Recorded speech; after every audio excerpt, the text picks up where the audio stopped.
Praise the Lord. Good evening. સાધની સલામ. પ્રભુ તમને સર્વને પુષ્કળ આશીર્વાદથી ભરપૂર કરો. Praise the lord. પ્રભુનું પવિત્ર વચન આપણી સાથે છે. યહોવા મારો પાળક છે, તેથી મને કશી ખોટ પડશે નહીં. ગીત શાસ્ત્ર 23:1. હાલેલુયા. પ્રભુનો આભાર.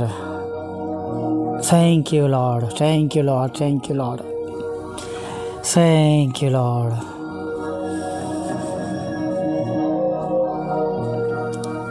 ગયું વર્ષ પ્રભુએ વચનો દ્વારા 12 મહિનાઓમાં આપણી સાથે વાત કરીને ઘણીવાર કંઈ દેખાતું ના હોય તો કંઈ ભલું થયેલું, સારું થયેલું, અથવા જે પ્રમાણે પ્રાર્થના કરી છે એ પ્રમાણે મેળવેલું જોઈ ન શકીએ તો નિરાશા, હતાશા આવે નહીં. પણ વાલા મિત્રો, જો જે વિશ્વાસ તમે અને મેં રાખ્યો છે એને કાયમ રાખીએ અને તેની પાછળ ચાલીએ. સંજોગો ભલે અલગ અલગ હોય, પરિસ્થિતિઓ ભલે અલગ અલગ હોય, આપણે ભલે અલગ અલગ હોય, એકબીજાને ઓળખતા ના હોય, અલગ અલગ જગ્યાઓ પર રહે છે, પણ આપણા પ્રભુ તો તમને અને મને ખૂબ સારી રીતે ઓળખે છે. હાલેલુયા. અને આજે સવારથી અત્યાર સુધીમાં તેમણે આપણને સંભાળ્યા છે, બચાવ્યા છે, અને ઘણી બધી એવી સારી યોજનાઓ તેમણે આપણા માટે રાખી મૂકી છે નહીં. અને માટે પ્રભુની સ્તુતિ કરીએ, પ્રભુની આરાધના કરીએ. પ્રભુની આગળ નમેલો વખત કદી પણ વ્યર્થ જતો નથી. એક થોડી કરુણ પણ દુઃખી વાત તમને કરું. એક પ્રભુ મંદિરની અંદર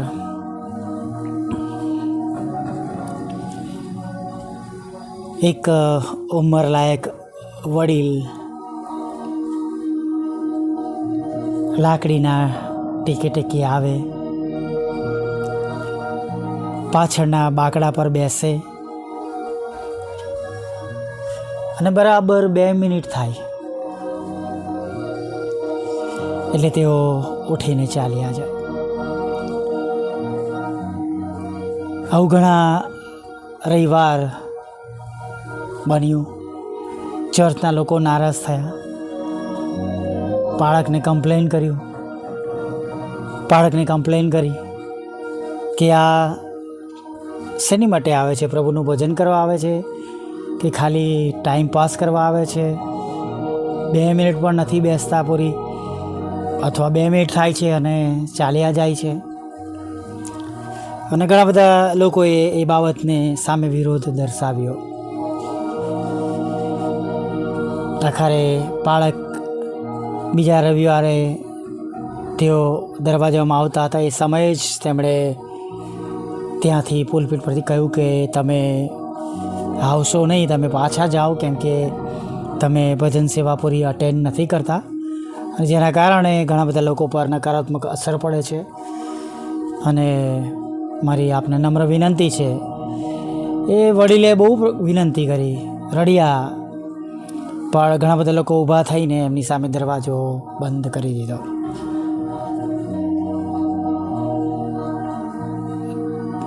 બીજા રવિવારે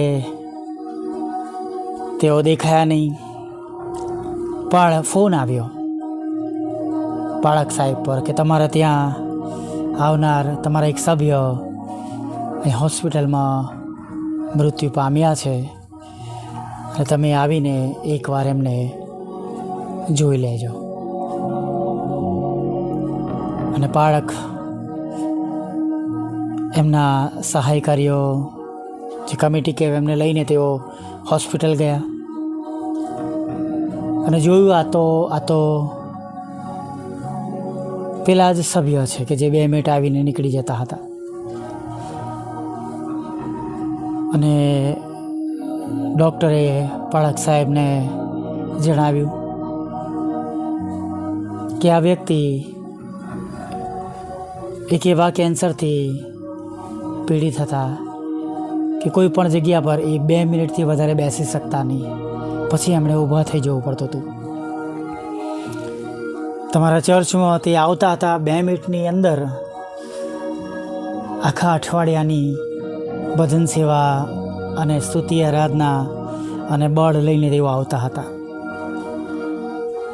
કદાચ આ રવિવારે તમારે ત્યાં આવ્યા નહીં અને તેમણે પૃથ્વી પરનો તેમનો છેલ્લો શ્વાસ લીધો. પાળક સાહેબ સાથે બધા જેઓ એમની સાથે આવ્યા હતા બધાની આંખો ભીની થઈ ગઈ, ઘૂંટડે પડ્યા, ચેન બનાવી પ્રભુની આગળ માફી માંગી અને ચર્ચ અને ચર્ચ કમિટી દ્વારા એ વડીલની તેમણે દફન ક્રિયા કરી. વાલા મિત્રો, 2 મિનિટ, ઓનલી 2 મિનિટ્સ, એ કેન્સરવાળી વ્યક્તિ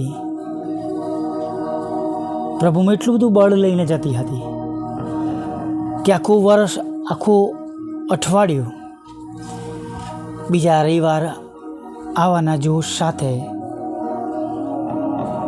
તેઓ ભરાઈ જતા હતા. કદાચ તેમને આવવા દીધા હોત તો હજી પણ તેઓ 1 રવિવાર, 2 રવિવાર, 3 રવિવાર, 4 રવિવાર કે જે પ્રભુએ નિમિત્ત કર્યા છે દિવસ સુધી, તેઓ 2 મિનિટ માટે જરૂરથી આવતા.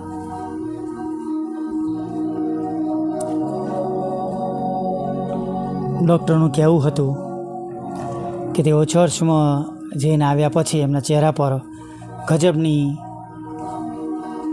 ગજબનો આનંદ, ઉત્સાહ અને એક પ્રકાશ દેખાતો હતો. અને જ્યારે પણ મને કહે ત્યારે કહે કે એ 2 મિનિટ મને 200 કલાક કરતાં પણ વધારે ઉર્જા આપે છે. જાણે મારા લાઈફની બેટરીને ચાર્જ કરી દે છે. મને પ્રોત્સાહન મળે છે, મારી ઉદાસીનતા ચાલી જાય છે, મને આનંદ થાય છે કે હું મારા પ્રભુનું 2 મિનિટ માટે પણ ભજન કરી શક્યો છું.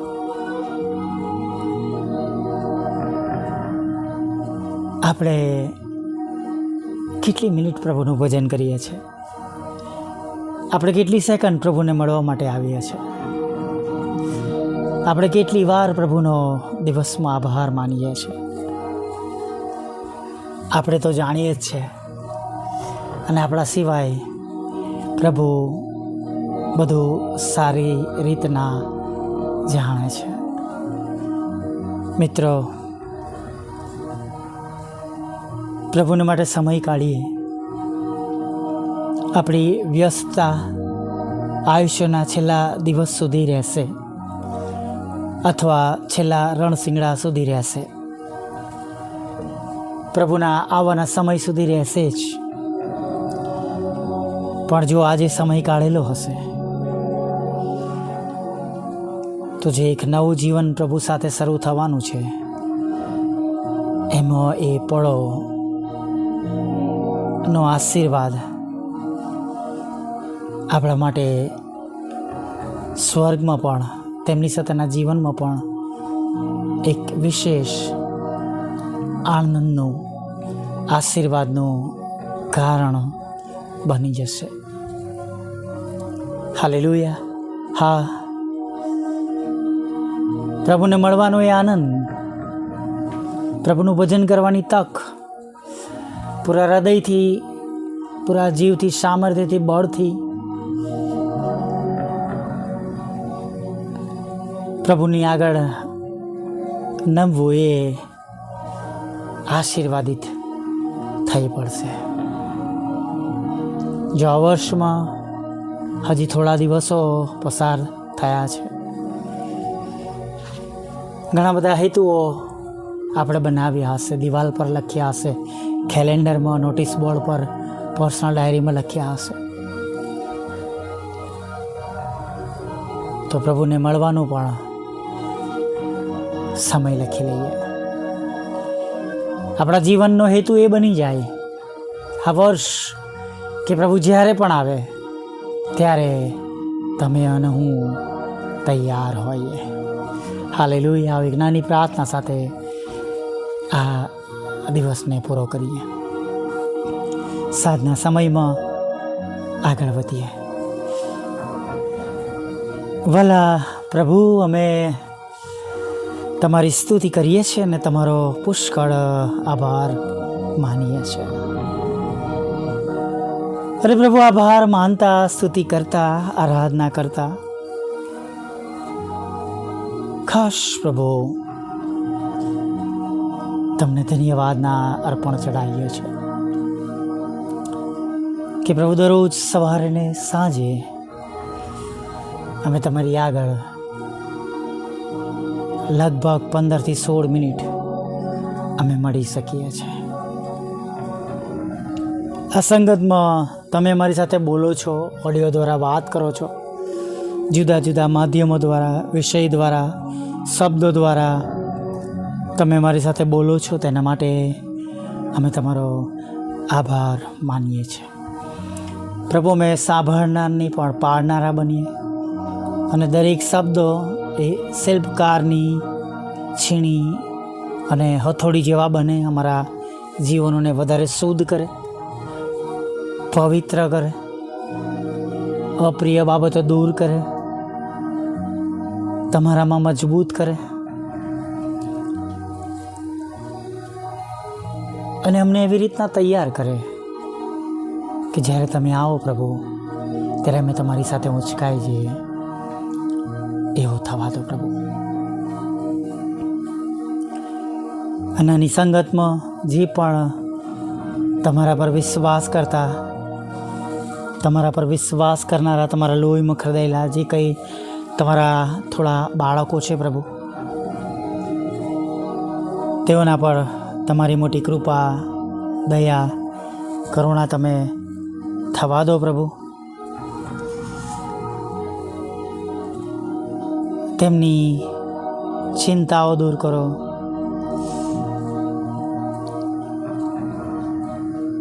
તેમની જરૂરિયાતો પૂરી પાડો.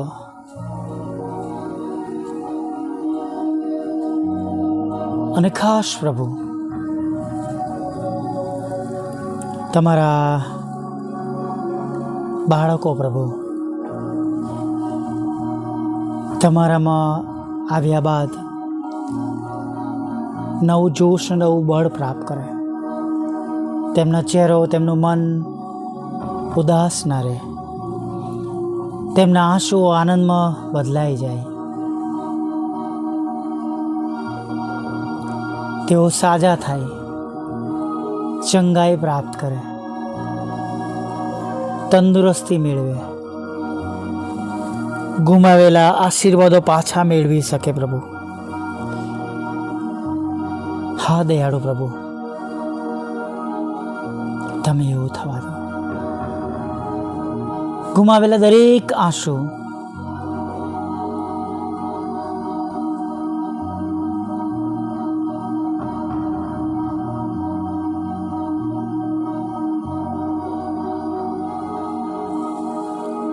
ગુમાવેલા દરેક આશીર્વાદો પ્રભુ તમે પાછો અપાવો. ને વેવડાવેલા દરેક આંસુઓ પ્રભુ એનો બદલો તમે ચૂકવો પ્રભુ. પ્રભુ, અમારી ઈચ્છા છે દરેક ઘૂંટણના મેં, દરેક જે ભૂલ કરે, તમે દેવના દીકરા છો પ્રભુ, એવું બહુ જલ્દીથી થવા દો. જેમ સ્વર્ગમાં તેમ પૃથ્વી પર પણ પ્રભુ તમારી ઈચ્છાઓ પૂરી થાય એવું તમે થવા દો પ્રભુ. હા પ્રભુ, જેમ સ્વર્ગમાં તેમ પૃથ્વી પર તમારી ઈચ્છા પૂરી થાય એવી અમે પ્રાર્થના કરીએ છીએ. ઓ દયાળુ પ્રભુ, કૃપાળુ પ્રભુ, દરેકના રોજગાર, નોકરી, ધંધાને આશીર્વાદ આપજો. અગમ્ય અમંગળ બાબતો દૂર કરજો. વિદેશ જવાની ઈચ્છાઓ તેમની પૂરી કરજો. નાણાકીય આશીર્વાદ આપજો. નોકરી, ધંધા, રોજગાર, આવકના સાધનોને આશીર્વાદિત કરજો. લડાઈ ઝઘડો, કોર્ટ કેસ, એફઆઈઆર, ખોટા મોત દૂર કરજો પ્રભુ પિતા. તમારી શાંતિ આપજો પ્રભુ પિતા. વિધવા વિધવા બહેનોના તો મનબુદ્ધિના લોકો, માનસિક રોગીઓની સાથે રહેજો પ્રભુ. લોનની જરૂર છે, લોન આપો. નાણાંની જરૂર છે, નાણાં આપો. જોબની જરૂર છે, જોબ આપો પ્રભુ. વિદેશ જવાના માટે પ્રભુ પિતા આઈએલટીએસના બેન્ડ આપો. જુદી જુદી પરીક્ષા દેશ વિદેશમાં જેઓ આપી રહ્યા છે તે એક્ઝામોમાં તમે તેમને પાસ કરાવો પ્રભુ. અને ખાસ કરીને પ્રભુ